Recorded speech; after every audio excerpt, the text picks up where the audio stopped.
Hi, എല്ലാവർക്കും Excel online Sunday സ്കൂളിലേക്ക് സ്വാഗതം. ഇന്ന് നമ്മൾ സൺഡേ സ്കൂളിലെ ഒരു പുതിയ പാഠം പഠിക്കാൻ പോവുകയാണ്.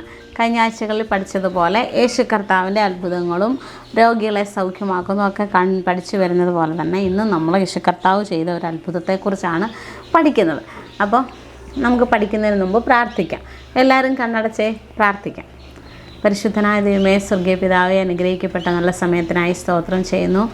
ഒരുമിച്ച് ഞങ്ങൾ സൺഡേ സ്കൂൾ പഠിക്കുവാൻ ദൈവത്തിൻ്റെ പാതപെടുത്തെങ്കിലായിരിക്കുന്നു. കർത്താവ് ഞങ്ങളെ സഹായിക്കണമേ. കുഞ്ഞുങ്ങളെല്ലാം ദൈവം അനുഗ്രഹിക്കണമേ. പ്രാർത്ഥന കേട്ടതിനായി സ്തോത്രം, യേശുവിൻ്റെ നാമത്തിൽ തന്നെ ആമേൻ. എല്ലാവരും ഉറക്കെ ആമേൻ പറയുന്നു. ആമേൻ. അപ്പോൾ നമ്മൾ ഇന്ന് പഠിക്കാൻ പോകുന്നത് യേശു കർത്താവ് കടലിൻ്റെ മീതെ നടന്നു. യേശു കർത്താവ് കടലിൻ്റെ മീതെ നടന്നു. കടലിൻ്റെ മീതെ നടക്കാൻ നമ്മളെ കൊണ്ട് പറ്റുമോ? കൂട്ടുകാർക്ക് പറ്റുമോ കടലിൻ്റെ മീതെ നടക്കുവാൻ? വലിയ തിരയൊക്കെ ഇങ്ങനെ അടിച്ച് വരുമ്പം കടലിൻ്റെ തിരമാലയുടെ മുകളിൽ കൂടെ നടക്കാൻ നമുക്ക് ആർക്കെങ്കിലും പറ്റുമോ? ഇല്ല, പറ്റത്തില്ല അല്ലേ? എന്നാൽ യേശു കർത്താവ് കടലിൻ്റെ മീതെ നടന്നു. ഇനി അതിൻ്റെ അകത്തിൽ എന്താ സംഭവം നമുക്ക് നോക്കാം. നമ്മൾ 5 അപ്പവും 2 മീനും കൊണ്ട് യേശു കർത്താവ് 5000 പേരെ പോഷിപ്പിച്ച കഥ പഠിച്ചായിരുന്നു അല്ലേ? ഈ 5000 പേരെ പോഷിപ്പിച്ച് ആൾക്കാരെല്ലാം ഫുഡൊക്കെ കഴിച്ചു, വയറൊക്കെ നിറഞ്ഞ് എല്ലാവരെയും പുരുഷാരത്തെ എല്ലാം പറഞ്ഞയച്ചു. അതിന് ശേഷം നടക്കുന്ന ഒരു കാര്യമാണ് ഈ സംഭവം. അവിടെ നിങ്ങോട്ട് വരുമ്പോൾ യേശു കർത്താവ് ശിഷ്യന്മാരോട് പറഞ്ഞു, നിങ്ങളിനി ഒരു കാര്യം ചെയ്യ്, ബെത്സയിലേക്ക് മുന്നോട്ട് പോയി അക്കരയ്ക്ക് പോകാനായിട്ട് ഇവരെ നിർബന്ധിച്ചു. നിർബന്ധമായിട്ട് ശിഷ്യന്മാരോട് പറഞ്ഞു, നിങ്ങൾ ബെത്സയിദയിൽ നിന്ന് മുന്നോട്ട് പോയി ഈ ബെത്സയിദ സ്ഥലത്തു നിന്ന് കുറച്ച് മുമ്പോട്ട് പോയി ഇവിടുന്ന് അക്കരെ കടക്കണമെന്ന് യേശു കർത്താവ് ഇവരോട് ശിഷ്യന്മാരോട് നിർബന്ധിച്ച് പറഞ്ഞു. അപ്പം ശിഷ്യന്മാരെന്ത് ചെയ്തു? പടകിൽ കയറി ഇങ്ങനെ മുമ്പോട്ട് പോവാം. അപ്പം കടലിൽ കൂടാണ് ഇവരുടെ യാത്ര. യേശു അന്നേരം എന്ത് ചെയ്തു? അവിടുന്ന് തനിയെ പോയി മലയുടെ മുകളിൽ പോയിരുന്ന് പ്രാർത്ഥിച്ചു. അങ്ങനെ യേശു കർത്താവ് പ്രാർത്ഥിക്കാനും പോയി. ശിഷ്യന്മാർ പടക് കയറി അക്കരയ്ക്ക് പോയി. അങ്ങനെ പോകുമ്പോൾ കുറേ ദൂരം അങ്ങോട്ട് ചെന്നു. പടകെന്ന് പറഞ്ഞാൽ വള്ളം. അത് കുറേ ദൂരം അങ്ങോട്ട് പോയി. ഏകദേശം കടലിൻ്റെ നടുക്കൊക്കെ ആയപ്പോഴത്തേക്ക് ഭയങ്കര കാറ്റും തിരയെല്ലാം കൂടെ അടിച്ച് കയറി ആകെ ബഹളം.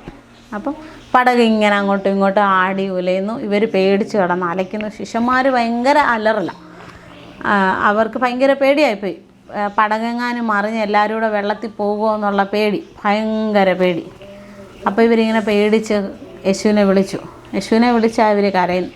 അപ്പോൾ ഇവർക്ക് ഇങ്ങനെ ഒരു പ്രശ്നം ഉണ്ടാകുന്നുണ്ടെന്ന്, അതായത് ഇവരൊരു ആപത്തിൽ പെട്ടു എന്നുള്ളത് യേശുവിനറിയാം. യേശു എവിടെ പോയേക്കുന്നത്? മലയിൽ കയറി പ്രാർത്ഥിക്കാൻ വേണ്ടിയിട്ട് പോയേക്കുക. അപ്പോൾ ഈ യേശു കർത്താവ് പ്രാർത്ഥിക്കാൻ പോയി. ഈ കടലിൽ ഈ ശിഷ്യന്മാർ യാത്ര ചെയ്യുന്നു. കടലിൽ അങ്ങോട്ട് കുറേ ദൂരം യാത്ര ചെയ്തപ്പോഴത്തേക്കിന് കാറ്റടിച്ചു, തിരമാലയൊക്കെ അടിച്ച് പടകിലോട്ട് കയറാൻ തുടങ്ങി. പടക് മുങ്ങാറായി. ഇവർ ആകെ ബഹളമായി. ഇവർ വിളിച്ചലയ്ക്കാൻ തുടങ്ങി, ഞങ്ങളെ രക്ഷിക്കണമെന്ന് വന്ന് വിളിച്ചു പോകാൻ തുടങ്ങി. ആ സമയം എപ്പോഴാണ്? രാത്രി 4-ാം മണി നേരത്ത്. രാത്രിയുടെ 4-ാം യാമം എന്നാണ് പറയുന്നത് അല്ലേ? രാത്രിയുടെ 4-ാം യാമത്തിലെന്ന് പറയുമ്പോൾ ആരുമില്ല, എല്ലായിടത്തും ശാന്തത. പക്ഷേ കടലിൽ മാത്രം ഭയങ്കര ബഹളം. അപ്പോൾ ഇവരിങ്ങനെ പേടിച്ച് നിലവിളിച്ചപ്പോൾ യേശു കർത്താവ് ഇവരെ രക്ഷിക്കാൻ വേണ്ടിയിട്ട് ഇറങ്ങിച്ചെന്ന് എങ്ങനെയാണ്? കടലിൻ്റെ നടുക്കായി ഇവർ ഭയങ്കര തിരയെല്ലാം ഇങ്ങനെ, കാറ്റെല്ലാം പ്രതികൂലമായി തിരയെല്ലാം അടിച്ച് ഇവരിങ്ങനെ പേടിച്ചലയ്ക്കുന്നു. ഓടി വന്നൊരാൾക്ക് രക്ഷിക്കാൻ പറ്റാത്തൊരു സാഹചര്യമാണ്. അപ്പോൾ യേശു കർത്താവ് ഇങ്ങോട്ട് വന്നിട്ട് എന്താ ചെയ്തേ? ഈ തിരമാലയുടെ മുകളിൽ കൂടെ നടന്നു പോയി. ഇവർ പോകുന്ന യാത്ര ചെയ്യുന്ന പടകിൻ്റെ അടുക്കലേക്ക് യേശു കർത്താവ് തിരമാലയുടെ മുകളിൽ കൂടെ നടന്നു പോയി. ഇത് കണ്ടിട്ട് ഈ ശിഷ്യന്മാരൊന്നുകൂടെ പേടിച്ചു. അയ്യോ, ഭൂതമാണെന്ന് പറഞ്ഞു. രാത്രി 4-ാം മണി നേരത്ത്, അല്ലെങ്കിൽ രാത്രിയുടെ 4-ാം യാമത്തിൽ വെള്ളത്തിൻ്റെ മണ്ടയിൽ കൂടെ ഒരാൾ നടന്നു വരുന്ന കണ്ട ആരായാലും പേടിച്ചു പോകത്തില്ലേ? അപ്പോൾ ഈ ശിഷ്യന്മാരെല്ലാം കൂടെ പേടിച്ച് അലയ്ക്കാൻ തുടങ്ങി. ഭൂതം വരുന്നെന്ന് പറഞ്ഞു, ഭൂതമാണെന്ന് പറഞ്ഞുകൊണ്ട് ഇവരങ്ങോട്ട് പേടിച്ച് അലയ്ക്കാൻ തുടങ്ങി. പക്ഷേ യേശു ആയിരുന്നു, യേശു ആണെന്നുള്ളത് ഇവർക്ക് മനസ്സിലായില്ല. ഇവർ ഭൂതമാണെന്ന് പറഞ്ഞുകൊണ്ട് കിടന്ന് അലയ്ക്കാൻ തുടങ്ങി. അങ്ങനെ ഭയങ്കര ബഹളം വെച്ചു. എല്ലാവരും അവനെ കണ്ടു. എല്ലാവരും ഈ ഭൂതത്തിനെ കണ്ടു. ഭൂതം എന്ന് പറഞ്ഞാൽ യേശു നടന്നു പോകുന്നത്. പക്ഷേ ഭൂതമാണെന്നാണ് ഇവർക്ക് തോന്നുന്നത്. എല്ലാവരും കണ്ടു, ഭയങ്കരമായിട്ട് പേടിച്ചു പോയി. ഉടനെ അവൻ അവരോട് സംസാരിച്ചു. ഇവർ പേടിച്ച ബഹളം വെച്ചപ്പോൾ യേശു കർത്താവ് അവരോട് സംസാരിച്ചു. നിങ്ങൾ പേടിക്കണ്ട, നിങ്ങൾ ധൈര്യപ്പെടുവീനെന്ന് യേശു അവരോട് പറഞ്ഞു. ഞാൻ തന്നെയാകുന്നു, ഞാൻ തന്നെയാകുന്നു, യേശു തന്നെയാണെന്നുള്ളത് അവരോട് യേശു കർത്താവ് പറഞ്ഞു. അവരുടെ അടുക്കലേക്ക് ചെന്നു പറഞ്ഞു, നിങ്ങൾ പേടിക്കണ്ട, നിങ്ങൾ ധൈര്യത്തോടെ ഇരിക്കുക, ഇത് ഞാൻ തന്നെയാണെന്ന് പറഞ്ഞുകൊണ്ട് യേശു കർത്താവ് അവരുടെ അടുക്കലോട്ട് ചെന്നു. പടകിലോട്ട് കയറി. അവർ യാത്ര ചെയ്ത പടകിലോട്ട് യേശു കർത്താവ് കയറി. അപ്പോഴത്തേക്ക് എന്തോ പറ്റി?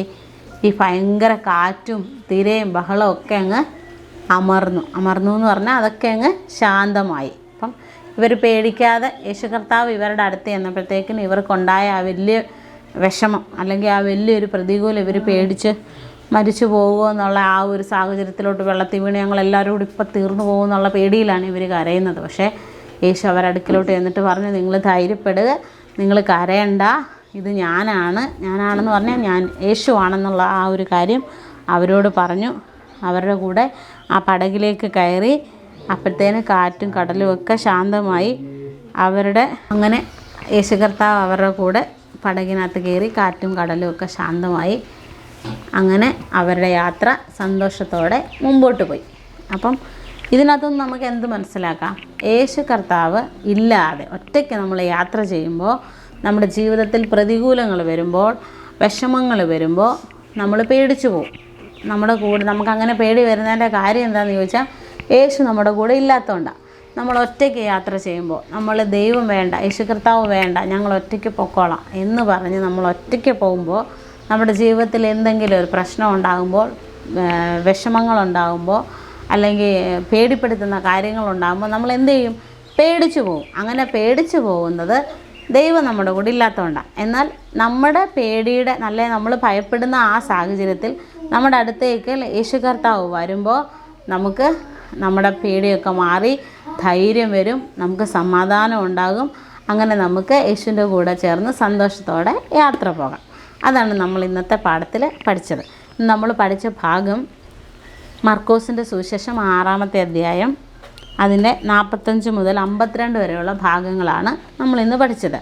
ഈ ഭാഗത്ത് ഈ നമ്മളിപ്പോൾ പഠിച്ച കാര്യങ്ങളുണ്ട്. നിങ്ങൾ വായിക്കുമ്പോൾ മർക്കോസിൻ്റെ സുവിശേഷം 6-ാം അധ്യായം 45 മുതൽ 52 വരെയുള്ള ഭാഗങ്ങൾ വായിച്ച് അതിനകത്തുനിന്ന് കാര്യങ്ങൾ കൂടുതൽ മനസ്സിലാക്കണം.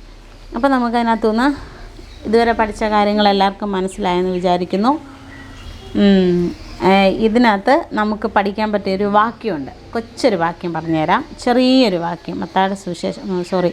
മർക്കോസിൻ്റെ സുവിശേഷം 6-ാം അധ്യായം അതിൻ്റെ 49-ാമത്തെ വാക്യം.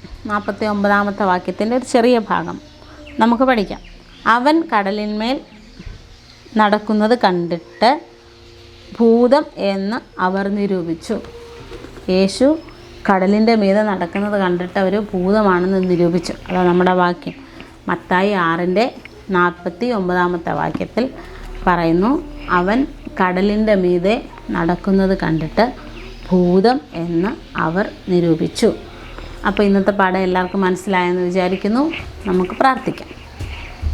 പരിശുദ്ധനായ ദൈവമേ, സ്വർഗീയ പിതാവേ, അനുഗ്രഹിക്കപ്പെട്ട നല്ല സമയത്തിനായി സ്തോത്രം. വീണ്ടും ഞങ്ങൾക്ക് ഒരു ദിവസം കൂടെ സൺഡേ സ്കൂൾ പഠിക്കുവാൻ ദൈവം സഹായിച്ചല്ലോ. കർത്താവിൻ്റെ കൃപയാൽ ദൈവം ഞങ്ങളെല്ലാവരെയും അനുഗ്രഹിക്കണമേ. ഞങ്ങളായിരിക്കുന്ന സാഹചര്യങ്ങളിലൊക്കെ ദൈവത്തിൻ്റെ കൃപ കൂടെ ഇരിക്കണമേ. അങ്ങ് പ്രാർത്ഥന കേട്ടതിനായി നന്ദി പറയുന്നു. യേശുവിൻ നാമത്തിൽ തന്നെ. ആമേൻ.